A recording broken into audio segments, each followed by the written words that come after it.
Dans cette vidéo, nous allons étudier les suites géométriques. Alors nous avons vu précédemment ce qu'était qu'une moyenne géométrique et à présent nous allons voir l'expression et le terme général d'une suite géométrique.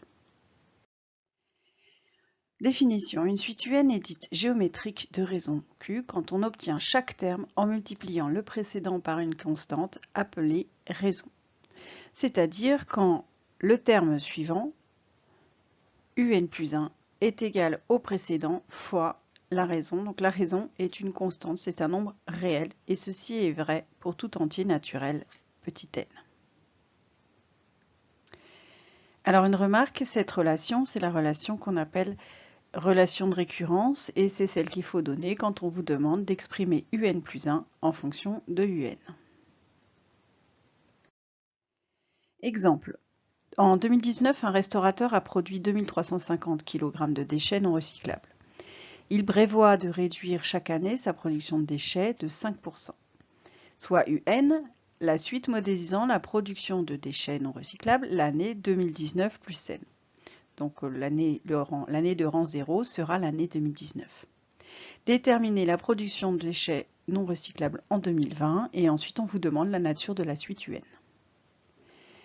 Alors pour avoir la production en 2020, l'énoncé me dit que chaque année, la production baisse de 5%. Donc cela revient à faire une baisse de 5%. Donc je prends la valeur initiale 2350 que je multiplie par le coefficient multiplicateur de la baisse, c'est-à-dire 1 moins 5 sur 100. Autrement dit, c'est 2350 fois 0,95 qui me donne 232,5. On en déduit qu'en 2020, il produira 2232,5 kg de déchets non recyclables.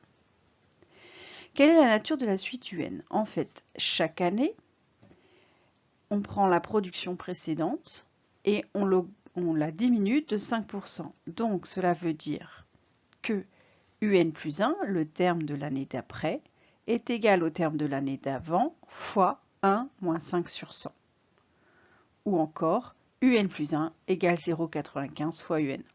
J'ai donc une suite qui est définie de telle sorte que chaque terme suivant est égal à un nombre constant fois le terme précédent. C'est une suite géométrique dont la raison est le fameux nombre donc 0,95 et le premier terme, elle commence en n égale 0, c'est U0 égale 2350, c'est la production en 2019. Quand on vous demande la nature d'une suite, pensez toujours à donner sa raison et son premier terme. Alors une remarque, d'une manière générale, quand vous avez une suite qui évoque une évolution en pourcentage entre une année et l'année suivante, vous aurez une suite géométrique de raison le coefficient multiplicateur de cette évolution en pourcentage. Autrement dit, si vous avez chaque année une baisse de 3%, vous aurez une suite de géométrique de raison 1 moins 3 sur 100, c'est-à-dire 0,97. Si vous avez une hausse de 4%, vous aurez une suite géométrique de raison 1,04, c'est-à-dire 1 plus 4 sur 100. Alors si je veux calculer les termes de ma suite précédente à l'aide d'un tableur. Donc voici mon tableur. Dans une colonne, j'ai des valeurs de n. Dans l'autre colonne, j'ai les valeurs de un correspondantes.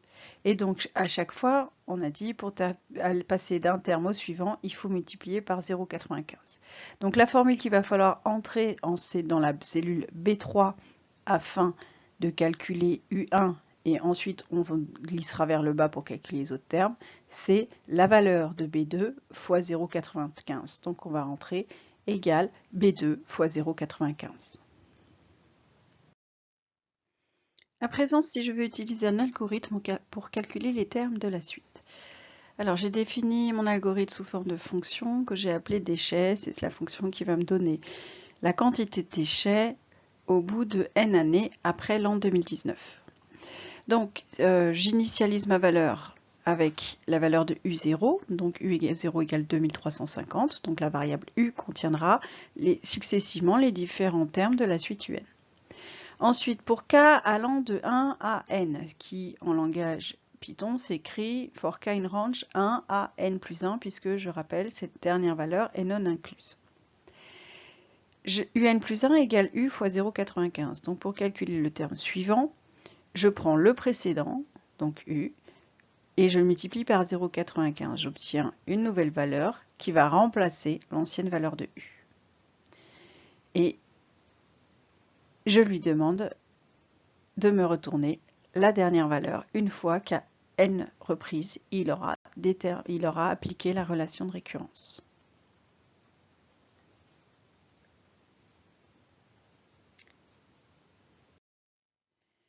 Propriété, soit très importante, soit UN une suite géométrique de raison Q, le terme général de UN est. Alors cette fois-ci, pour la suite géométrique, comme on l'a vu, c'est une suite qui multiplie à chaque fois par un même nombre. Donc on multiplie, on multiplie, on multiplie, c'est-à-dire qu'en fait on multiplie par Q puissance n. Donc si le premier terme est U0, UN, on a fait multiplier n fois par Q, donc UN égale U0 fois Q puissance n-1. Si le premier terme est U1, cette fois-ci, on a multiplié n-1 fois par la raison. Et entre U1 et UN, il y a n-1 terme. Donc UN égale U1 fois Q puissance n-1.